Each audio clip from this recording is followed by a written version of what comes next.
Dear students, আসসালামু আলাইকুম। আশা করি ভালো আছো, সুস্থ আছো।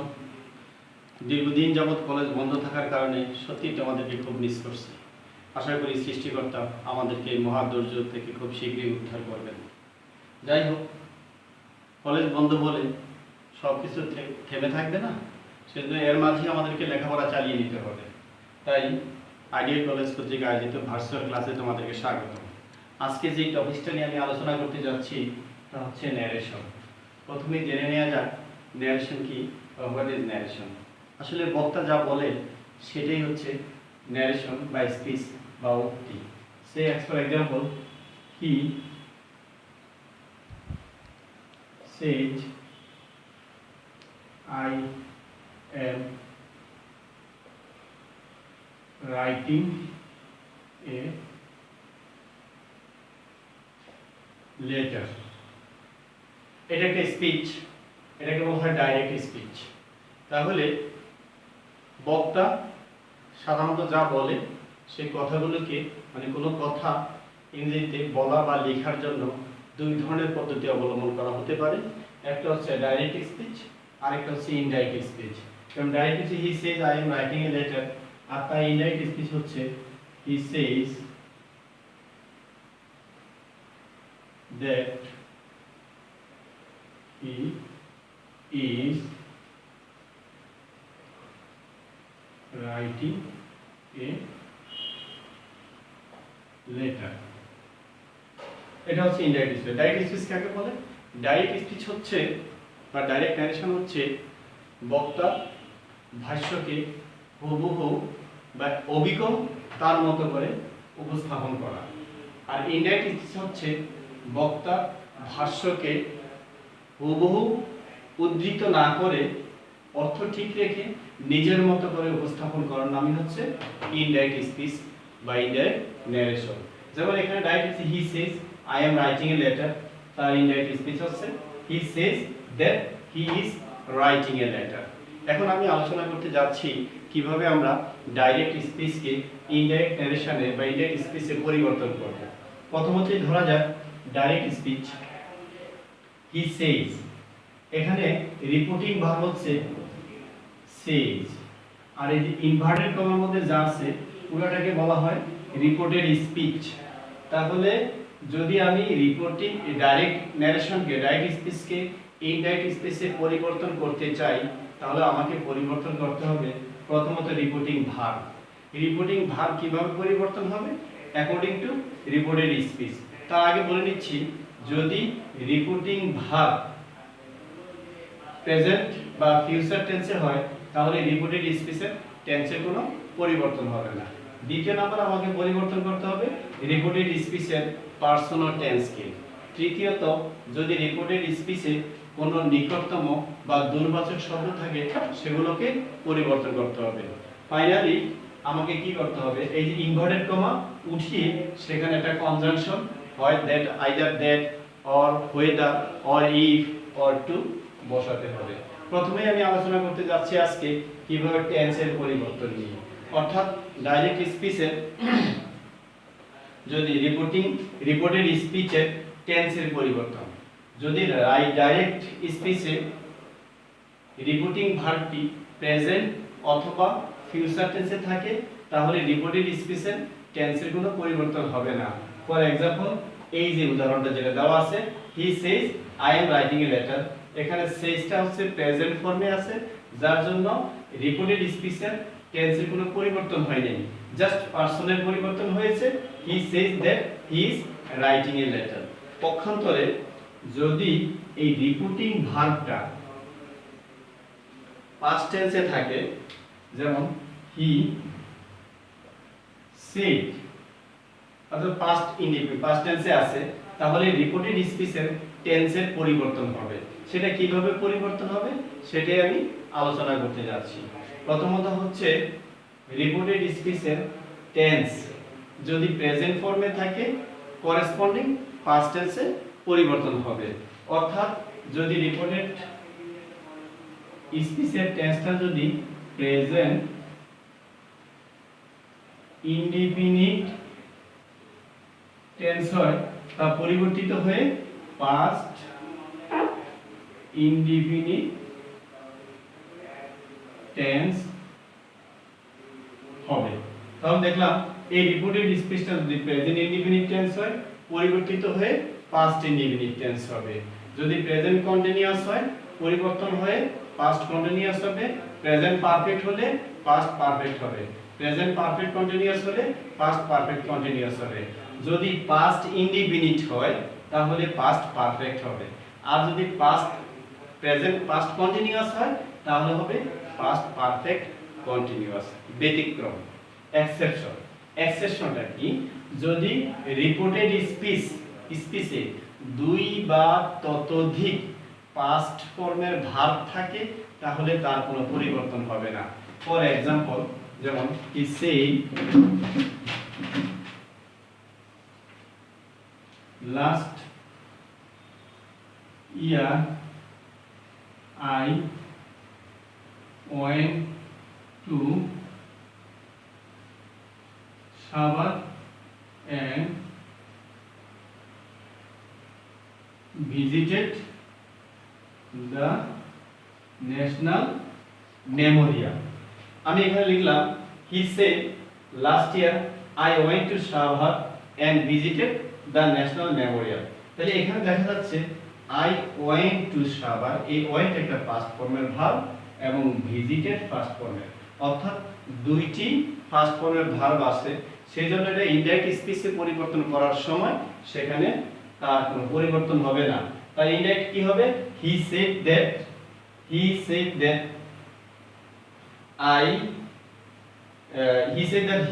last year he went to Sabah and visited the National Memorial।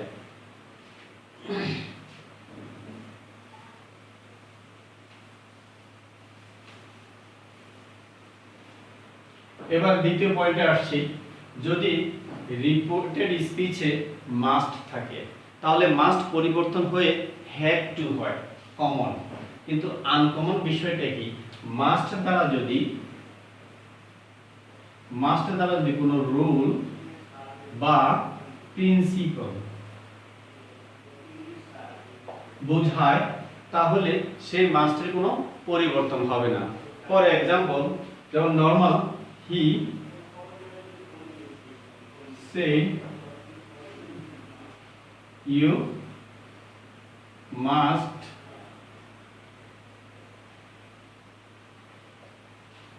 must learn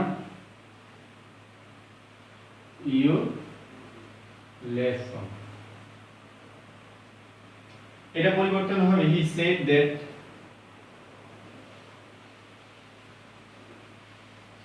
I had to learn my lesson। তাহলে এখানে মাস্ট পরিবর্তন হয়ে had to হলো। কিন্তু যদি এমন থাকতো the teacher said you must speak the truth, তাহলে এটা কি হতো? the teacher said that I must speak the truth। সেখানে the teacher said ইনভার্টার উঠিয়ে দিলাম that, এর পরিবর্তে হবে I must speak the truth। তাহলে এখানে মাস্ট যা আছে তাই রয়ে গেল, কারণ মাস্ট দ্বারা এখানে একটা নীতি বুঝিয়েছে। এবার আসি আমরা আরেকটা টপিকে, আরো কিছু এক্সেপশন আছে। সেটা হলো যে রিপোর্টিং ভার্বটা, ডাইরেক্ট স্পিচের রিপোর্টিং ভার্ব পাস্ট টেন্স হওয়া সত্ত্বেও যদি রিপোর্টেড স্পিচটা ইউনিভার্সাল ট্রুথ হয় বা হ্যাবিচুয়াল ফ্যাক্ট হয় বা জিওগ্রাফিক্যাল ফ্যাক্ট হয় বা হিস্টোরিক্যাল ফ্যাক্ট হয় বা কোনো প্রভাব হয় বা কোনো কোটেশন হয়, তখন তার কিন্তু কোনো পরিবর্তন হবে না। ফর এক্সাম্পল, দ্য টিচার, যেমন the teacher said the earth moves round the sun, এই ক্ষেত্রে তার ইনডাইরেক্ট স্পিচটা কি হবে? The teacher said that the earth moves round the sun, সেখানে টেন্সের কোনো পরিবর্তন হলো না। তাহলে এতক্ষণ আমি আলোচনা করলাম টেন্সের পরিবর্তন। এবার আমি আলোচনা করতে যাচ্ছি যে রিপোর্টেড স্পিচের পার্সনের পরিবর্তন। এখানে হি সেড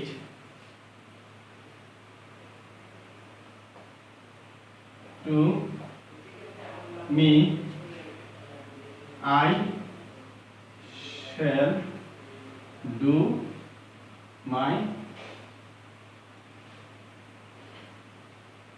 work. সে বলল I shall do my work। এখানে এই রিপোর্টেড স্পিচের I এবং my তারা হচ্ছে ফার্স্ট পারসন। তাহলে পারসন কয় প্রকার? পারসন তিন প্রকার। প্রথমত আমি পারসন আমি লিখছি ফার্স্ট পারসন। এরা কারা? না I, me, my, our, mine, ours, এরা হচ্ছে ফার্স্ট পারসন। এখন এই রিপোর্টেড স্পিচে যদি ফার্স্ট পারসন থাকে সেটা অবশ্যই পরিবর্তন হবে রিপোর্টিং ভার্বের সাবজেক্ট অনুসারে, অর্থাৎ সাবজেক্টকে ফলো করে এখানকার ফার্স্ট পারসন গুলো পরিবর্তন হবে। অর্থাৎ এখানে যেমন রিপোর্টিং ভার্বের সাবজেক্ট আছে হি, তাহলে রিপোর্টেড স্পিচের সাবজেক্টটা হচ্ছে আই, হয়ে যাবে হি। এখানে মাই হয়ে যাবে হিজ। তাহলে পরিবর্তনটা কি হবে? He told me that he would do his duty. He told that he would do his duty. এই আইটা হয়ে গেল হি এবং মাইটা হয়ে গেল হিজ। ফলো করলো কাকে? রিপোর্টিং ভার্বের সাবজেক্ট হি কে। আচ্ছা, যদি এখানে রিপোর্টেড স্পিচে সেকেন্ড পারসন থাকে, সেকেন্ড পারসন কারা? You, your, yours. এরা সবসময় ফলো করবে রিপোর্টিং ভার্বের অবজেক্টকে। এখানে রিপোর্টিং ভার্ব অবজেক্ট কি আছে? মি আছে। যদি এটা থাকতো এইভাবে থাকতো, যদি he said to me you will do your work, তাহলে সেন্টেন্সটা কি লিখলাম আমি? এসআর ডাইরেক্ট স্পিচে he said to me you will do your work. এইখানকার এই ইউ এবং ইউর এই দুইটা হচ্ছে সেকেন্ড পারসন। তাদের রিপোর্টিং ভার্বের অবজেক্ট কে? অবজেক্ট হচ্ছে মি। এই মি কে ইউ ফলো করবে। তাহলে মিটা হচ্ছে ফার্স্ট পারসন, এই দুইটাও ফার্স্ট পারসন হয়ে যাবে। যখন আমরা পরিবর্তন করব তখন কিভাবে লিখব? আমরা লিখব যেমন হি told me that I should do my work। তাহলে দেখি আমরা এখানে কি হলো? এই সেকেন্ড পারসনটা আর ইউটা আই হয়ে গেল, ইউটা মাই হয়ে গেল। ফলো করলো কাকে? রিপোর্টিং ভার্বের অবজেক্ট মি কে। আর যদি রিপোর্টেড স্পিচে থার্ড পারসন থাকে, থার্ড পারসন কারা? ওই যে ফার্স্ট পারসন এবং সেকেন্ড পারসন বাদ দিলে বাকি যা আছে সবাই হলো থার্ড পারসন। থার্ড পারসনে কোনো পরিবর্তন নাই, নো চেঞ্জ। সুতরাং এখানে যদি হি থাকে হি থাকবে, হিজ থাকলে হিজ থাকবে, অর্থাৎ রিপোর্টেড স্পিচের থার্ড পারসন পরিবর্তন হবে না। তাহলে আমি পারসনকেও পরিবর্তন করা শিখলাম। এবার আমি শিখতে যাচ্ছি যে ইনভার্টেড কমাটা আমি কিভাবে উঠাবো। ইনভার্টেড কমা বেসিক্যালি ডিপেন্ড করে এই যে রিপোর্টেড স্পিচের সেন্টেন্সের উপরে। যদি সেন্টেন্স আমরা জানি কত প্রকার? 5 প্রকার। কি কি? Assertive sentence, interrogative sentence, imperative sentence, objective sentence, exclamatory sentence. তো দেখি আমি কি করা যায়। আমরা এখন তো সেন্টেন্স শিখাবো না, জাস্ট সেটা দেখে যেন আমরা চিনতে পারি সেই ব্যবস্থাটা করব। প্রথমে আমি লিখতেছি অ্যাসার্টিভ সেন্টেন্স।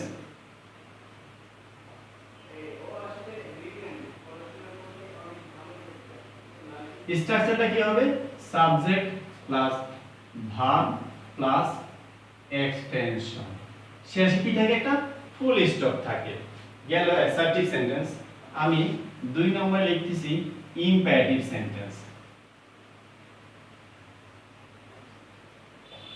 সেটার স্ট্রাকচার যে ইম্পারেটিভ সেন্টেন্সের দুইটা অংশ। একটা হচ্ছে ভার্ব দিয়ে শুরু হয়, আর একটা হচ্ছে লেট দ্বারা শুরু হয়। লেট দ্বারা যে সেন্টেন্সগুলো শুরু হয় সাধারণত এবং শেষে ফুল স্টপ থাকে, 3 নম্বরে আমি লিখতে যাচ্ছি অপটেটিভ সেন্টেন্স। সাধারণত মে দ্বারা শুরু হয় এবং শেষে ফুল স্টপ থাকে। 4 নম্বরে আমি লিখতে যাচ্ছি এক্সক্লামেটরি সেন্টেন্স। সেটা চেনার জন্য শেষে একটা এক্সক্লামেশন সাইন থাকবে।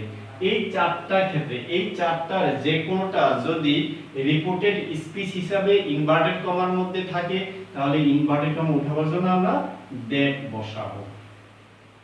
তা আমরা শিখে গেলাম কোথায় দ্যাট বসাতে হয়, ম্যাক্সিমাম ক্ষেত্রেই এই ঘটনা ঘটে।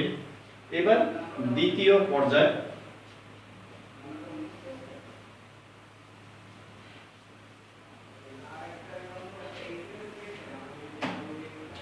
interrogative sentence.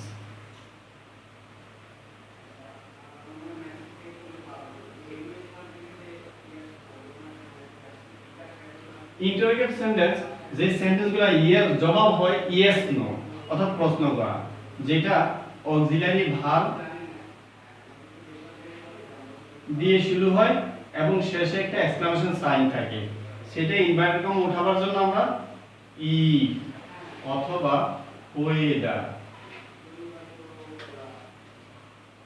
ওয়েদার বসাবো। আর যদি ইন্টারোগেটিভ সেন্টেন্সটা শুরু হয় ডাব্লিউএইচ কোশ্চেন দ্বারা তাহলে ইনভার্টেড কমা উঠাবার জন্য নতুন কিছু না, ডাব্লিউএইচ কোশ্চেনটা নিজে থেকে যাবে। ফাইনালি যদি ইম্পারেটিভ সেন্টেন্সের আরেকটা অংশ রয়ে গেছে সেটা হচ্ছে এখন আলোচনা করতে যাচ্ছি ইম্পারেটিভ সেন্টেন্স, যেটা সাধারণত আদেশ, অনুরোধ, নিষেধ, রিকোয়েস্ট এটসেট্রা সেটা শুরু হবে সাধারণত ভার্ব দিয়ে শুরু হয় এবং শেষে ফুল স্টপ থাকে। সেই ইনভার্টেড কমা উঠাবার জন্য আমরা যদি অ্যাফার্মেটিভ হয় তাহলে শুধু টু, আর যদি নেগেটিভ হয় তাহলে নট টু দ্বারা ইনভার্টেড কমা আমরা তুলে ফেলবো। তাহলে গেল আমাদের ইনভার্টেড কমা উঠাবার পদ্ধতি।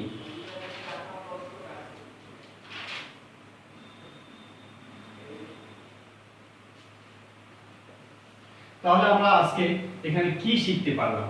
প্রথমত শিখলাম